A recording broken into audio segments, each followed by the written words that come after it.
London, and I am the producer of this event, an author's book fair. I thought it was very important in this time of small screens and the discord across the United States to bring together authors, because we know that readers can open up their minds through reading diverse ideas. And by using local Sonoma County authors, we see the breadth of the talent that exists here, but we also see the breadth of the ideas that we share in becoming a better community. This is my book. It's a memoir called Confessions, Stories to Rock Your Soul. It's about my time in rock and roll and my time in hospice. I take two disparate themes and I have put different stories together that will take you through the arc of my life. Thank you for coming today.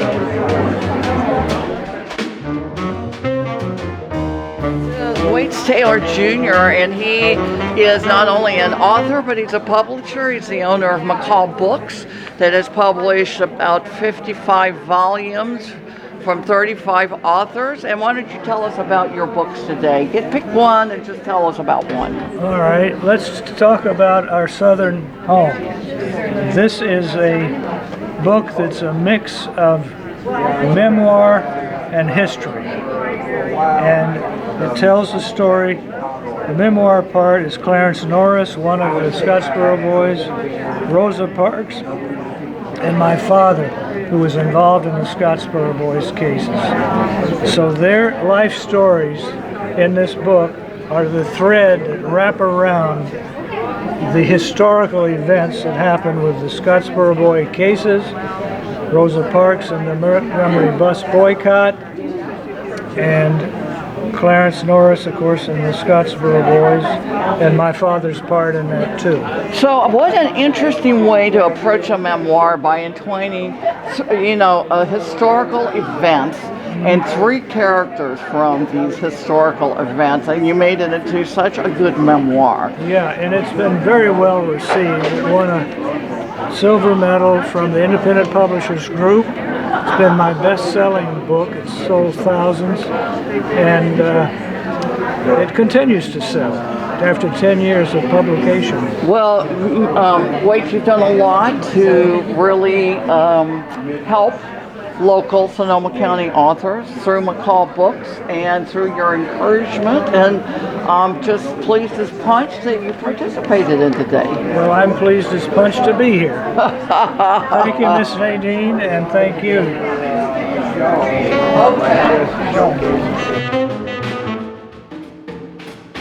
Today because they raise funds for girls and women's education. But Cynthia is on her second book of devotional material. Tell us about it. Oh, thank you so much. So you have this one. This is a book based on a dream that I had, and it was about deja vu. So it's called God, You, and Deja Vu. And then the second one is a devotional book. So it's 365 pages so these of are devotionals for every day of the year to help you start your day or end your day or in the middle of the day. Reconnect with, that's right, what's greater out there, what's beyond all of us, what do you call it, God, Yahweh. yes, it is, we know that this entity exists, and Cynthia's done a fabulous job, and I can't even imagine. And are the daily devotionals, like, do you go through daily Bible readings, or? Yes. So you take the traditional Bible readings of the day, and God is speaking to you, and you reinterpret it, or it's your take on that? I'm just curious. Sure. Not judging you. I just was curious. Absolutely. How it, Let's just open up to one of them. This one is called Nothing Can Separate. So that's on May 29th. So every single day there's a devotional, and I start out with something that perhaps happened in my life or someone else's life. And then I relate that to what Scripture says. Then there's a citation of Scripture, and then I close it, and then at the very end it always has further Bible reading. Exactly. Thank you so much, and thank you for taking part in today. Thank you so much.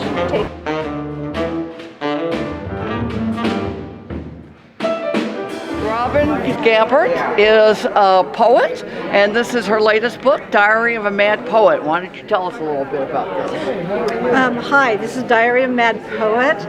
It's a book I wrote after I lost my home in the Tubbs fire in 2017 and lost all of my poetry in the process, which was handwritten. And so I reconstructed my poems that I had lost, and the book tells the story of that, has the poems that I had lost over the years, and also it tells the story of rebuilding my home after the fire and sort of some of the trials and tribulations involved in that.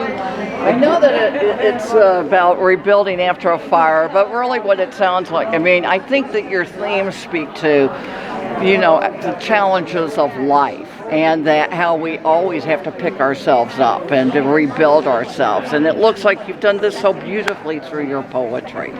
And are you on McCall?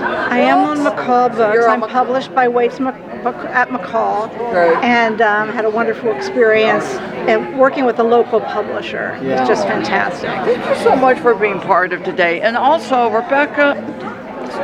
Robin Gabbard here, wrong name, but she is also an active writer in the Redwood Writers Organization, and I think you're vice president at this point. No, you're on the board. You're active. We'll just say you're active. I'm the host of the Salon every other month. Oh, that's very good yeah. to know. Yeah. Okay, thank you.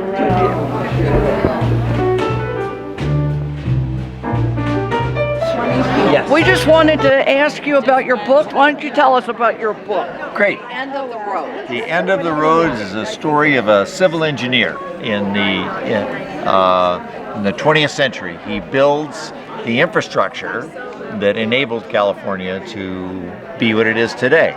Dam and aqueduct and Disneyland and a nuclear power plant. And it's based on the life of my father. And the story is about the end of his life and how he copes with aging, how the relationships shift, how modern living, baffles him and angers him and irritates him from time to time. And it is a story of how he looks for peace and feeling useful and being able to cope with modern life. It sounds like a very personal book, and it also sounds like a book that will resonate with quite a few people, because we've all had aging parents and we're all aging ourselves, and how we adapt to modern times. I think your analysis of the market is exactly correct. It is. The best. Thank you. Here. And thanks so much for coming today. Thank you for having this. This is Ida Ray Egley. She's written a masterpiece called Chrysanthe's War. Why don't you tell us a little bit about your book? It's historical fiction. Just holding it up so that we can see it. It's historical fiction. And it's based on interviews that my Greek husband here and I did in the 90s of people who survived World War II. So then I put the book together as fiction because I wanted to bring all the stories together in some way and also make it really dramatic. One of the things I love is that you did take these real stories and you wove them into such a compelling narrative. I felt like I knew the family and these girls, and it was just so well done. Thank you so much for participating today. Thank you for putting this together.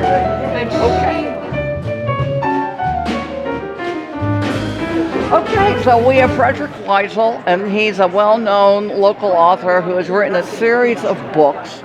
And we were talking about the geography of Sonoma County. His books are set in Santa Rosa. Yes. And the location where we are now in Oakmont Village is very close to Spring Lake, a local area where we all go to enjoy the walk and the lake and paddle boats and swim. Why don't you tell us a little about this series? So this is a mystery series. There's two so far. This is the first one, and this is the second one. This is a homicide case, and this is a missing person. but they have the same 5 police detectives. They're 5 detectives from the Santa Rosa Police Department, and as she said, they're all set in Sonoma County. Not just Santa Rosa, but also Dry Creek, Bodega Bay.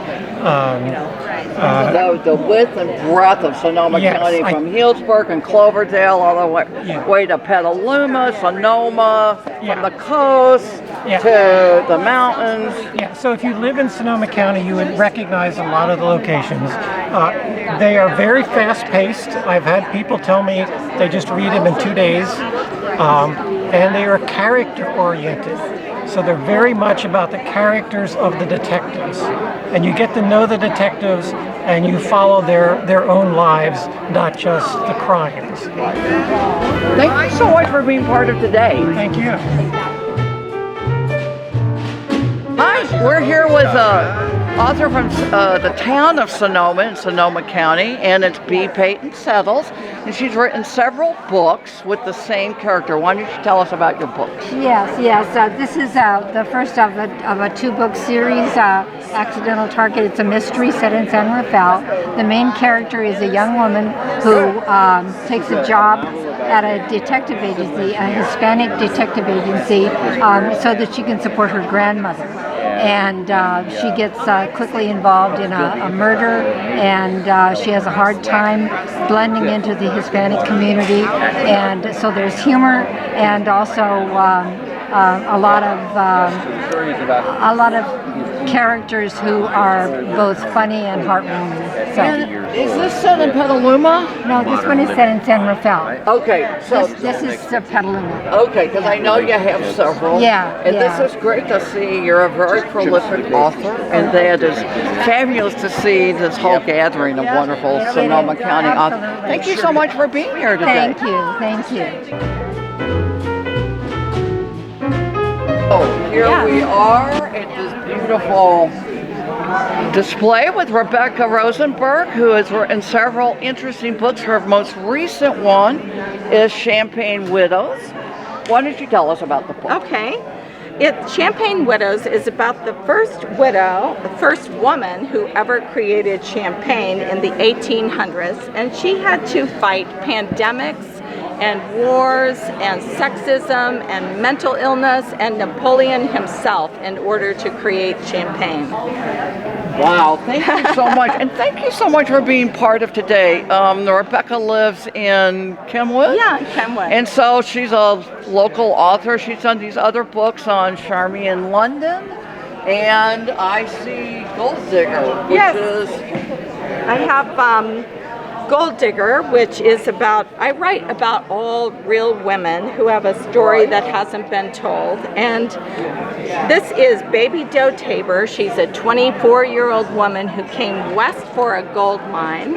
And she was abandoned by her husband and had to work the gold mine alone. And she got back at him by marrying an old prospector and becoming the most famous, most scandalous, and richest woman in America. I think all of your books are written about women that become rich and scandalous and famous. Exactly. Thank you so much for You're welcome. Thank you. And we're so happy to be with Julie Annette Bennett, and she's written a very important book about her experiences with a husband's long illness. Tell us about your book. All right, so it's a 12-year caregiving journey for my husband Scott, and he started with a dying heart where he needed a heart transplant. This was in 2007, and then he got Aspergillus pneumonia where he almost died. So that was a whole year of in and out of the hospital and everything, but he survived it, and that's why he's called the Phoenix Man, because he just kept coming back and back and back. But in 2015 he was diagnosed with Alzheimer's, and that was when we got that diagnosis. We were like, are you kidding me? What else can happen? His poor body go through? So but it's also about love and how a caregiver is so important to someone that's going through these illnesses, and being there for them, but also the frustrations of being a caregiver, and especially when it gets to the 24/7 caregiving. I think one of the most important things about your book is that you show people that they can step through the fatigue and the fear, and you can care for a loved one. And your book gives them quite a few tips and helps them understand how to do it. It's just not about what happened to you, but you actually are very proactive in giving other people who might be in similar situations the tools. Yes, so after every chapter, there's a note to caregivers, and it talks about whatever was going on in that chapter to kind of help guide them through if they're going through the same thing. And then at the end of the book, I even go into the grieving process and how to get support with that, and what it felt like for me to go through it. And so I hope, again, it's a love story. There's some. I think it ends on a note of positivity. It does, yeah. Because you're really It celebrating a life. Yes. And you're giving the full breadth of Yes. your husband's life, and also everyone that was involved in his care. I know, and there's a lot of people mentioned. That's right. There, It takes a village. It did. Yes. Thank you so much for joining us today. Thank you, Okay. Nadine. I appreciate it. Bye-bye. Bye.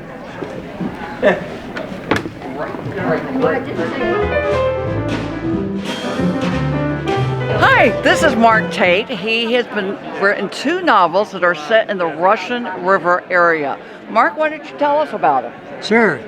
Beside the River is the first novel I've written, and it happens around 2010. The main character is Kazumi Matsuoka, an 84-year-old Japanese-American lady who owns a vineyard, 40 acres in Russian River Valley, AVA. And her dream is to change part of that vineyard into a preserve and connect it via land paths through the laguna to the coast walk.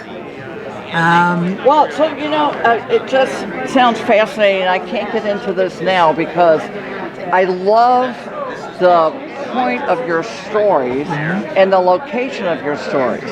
And because we're gathered today with all local Sonoma County authors, they're all going to understand the geography. And what I found in so many of these authors is that they have so successfully incorporated our local geography into this. Thank you so much for being part of today. And River's End is a continuation. It's the second book in the same character. It's a sequel, same characters. Introducing Professor Warren Clifton, who's a friend of Kazumi's. Because she's a haiku master, she's connected with Professor Clifton. Great. And then the story goes on, so it goes further out near the river. Thank you so much. Thank you, Nadine.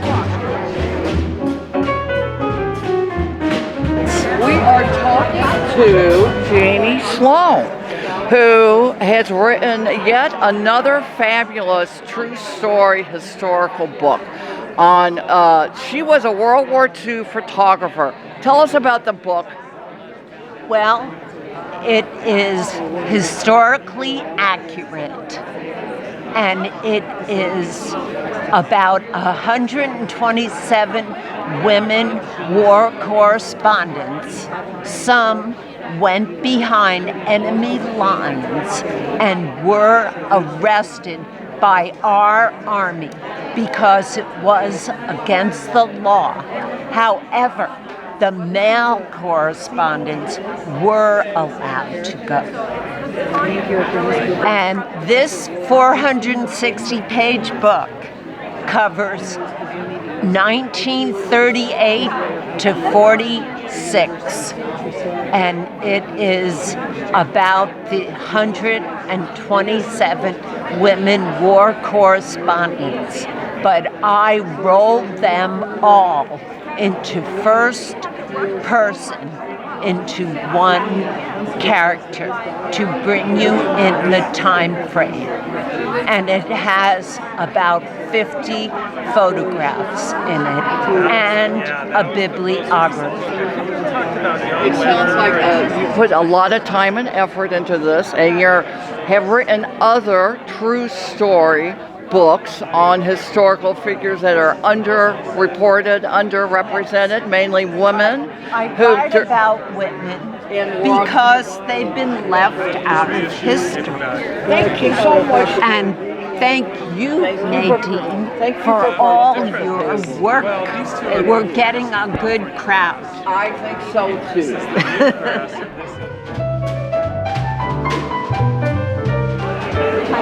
Hi, this is Peter Richardson, and he just wrote a fabulous book on Hunter Thompson called Savage Journey, Hunter Thompson and the Weird Road to Gonzo.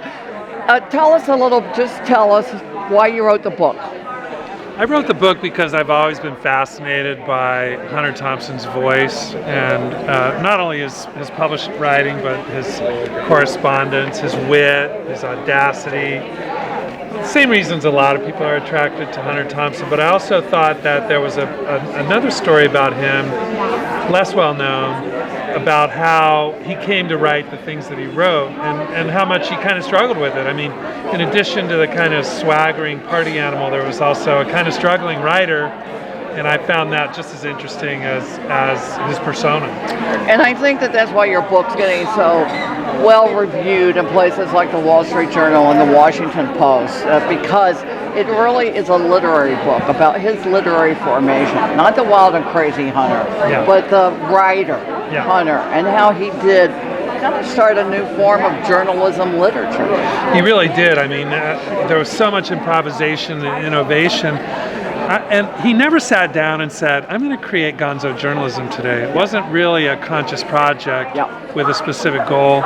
He sort of, there were a lot of setbacks and false starts, and even after he'd created gonzo, I don't really think he knew what he had created and how valuable it was. It would eventually become his most valuable literary asset, really, but everything was a step into the unknown, at a certain part of his career, and I find that fascinating. Thank you so much for being part of today with all these other Sonoma County authors. Thanks for putting it together, David. Hi, we want to welcome Benita Mattioli, and Benita, we just want to know what the name of your book is and what it's about. All right. The name of the book is 3 Nights at the Condor, and I wrote this because it's basically it's life story. It's a memoir of his life story, but he was the owner of the Condor between 1958 and 1974. During the 60s, when tapas dancing, the top revolution of tapas dancing came to San Francisco.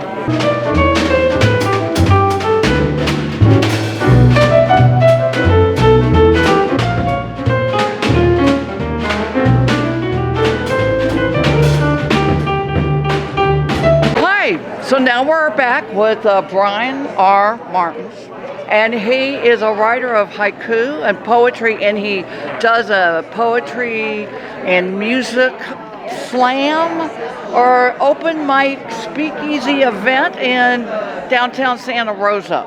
And he's here with his book, 3 Raven Gate. Are you going to be able to edit this? 3 Raven Gate. There you go. And it's right here. And Brian, tell us about writing poetry and putting it together in a book.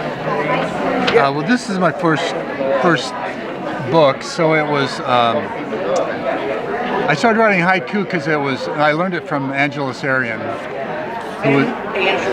Angeles Arian. She was a cross-cultural anthropologist in Sausalito. Angeles Arian, I know her well. Yeah. We'll talk to you about Angeles Arian. Yeah. So, got it. So, so I learned how to do haiku, and that was simple for me because it only takes 3 lines, and that was a good start for me. And then half of the book is other favorite poems, longer poems. And poems that you've written. Correct. And when people think about haiku, they think that, it's only 3 lines, it's very simplistic. But from your own experience, and as a haiku writer, you know that it's actually very difficult to say what you want to say in those 3 lines. Yeah, I guess for me, the easy part was it's very few words. The difficult, because of the structure, it's, how do I put it in, how do I bring in a nature theme? How do I bring in something that happens in the moment and put that in 3 lines? Yeah, this is a great day here today. Yeah. Thank you for being here. Well, thanks for putting this on. And Mainwaring has written these fabulous series of books. Why don't you tell us about your books? I got the idea for the Jade Ann Stone Mexico adventures when I drove to Mexico in an old VW pop-top camper with my dog, a part German Shepherd. And I was on a causeway in a lonely section of the Pan American Highway in Michoacan as dusk fell. And up behind me zoomed a brand new shiny pickup truck with blinking lights in the grill, and it pulled into the oncoming lane next to me, and a couple of guys checked me out, and I was a little nervous, and it seemed like it took forever. They finally pulled in front of me, and there was a third man sitting in the back with a big rifle and a mask and lots of gold body hardware glinting off the lights. And they zoomed away and didn't stop me, but it's all different from my character, Jade Ann Stone. And how many books is she in now? 4. She's in, so there are 4 Jade Ann mystery books. The 4th comes out in November. That is fantastic. Thank you so much for taking part in the book fair today. It's an honor to have you. This is Keep very writing. fun. I will. The newest installment will be out in November for the Jade Ann Stone mystery. Yes. Okay.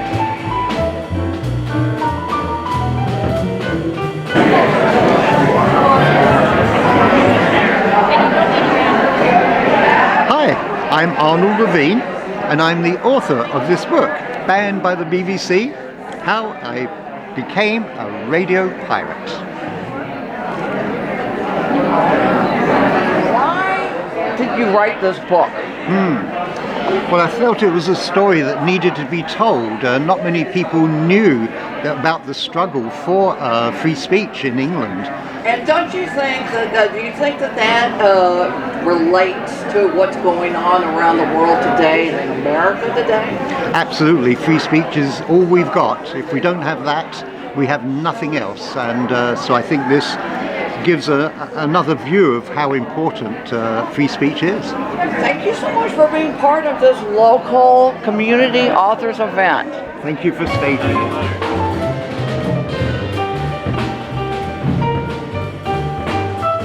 You know, I heard about you through the Seroptimus, and I'd love for you to give us your name and tell us about your book. Yes, so my name's Elizabeth Quiros, and my memoir, so this is my first memoir, it's called Purified in the Flame, and so it discusses how I overcame human trafficking, incarceration, and addiction, and how I was able to get my power back, and how I'm able to use my pain for purpose and help others find a path to freedom. So I think that was an excellent book to help people understand the bigger picture of why this is not isolated situations for women, for people who are trafficked of any kind, and the struggles that you have to overcome, because it's just not so easy as turning a switch and saying, "Oh, okay, you should be well now. You should. Oh no, we have freed you." Exactly. It's years of healing work. Support from organizations, individuals. It's a lot of work to be able to get out of that life and then basically walk down that path to freedom, to live free, to have a different mindset and not have a victim mindset, but to have a victorious mindset, you know, so you're able to give back. You know? This is fantastic. Thank you so much for joining us Thank today. you. I'm so happy. Thank you. You so much, Nadine.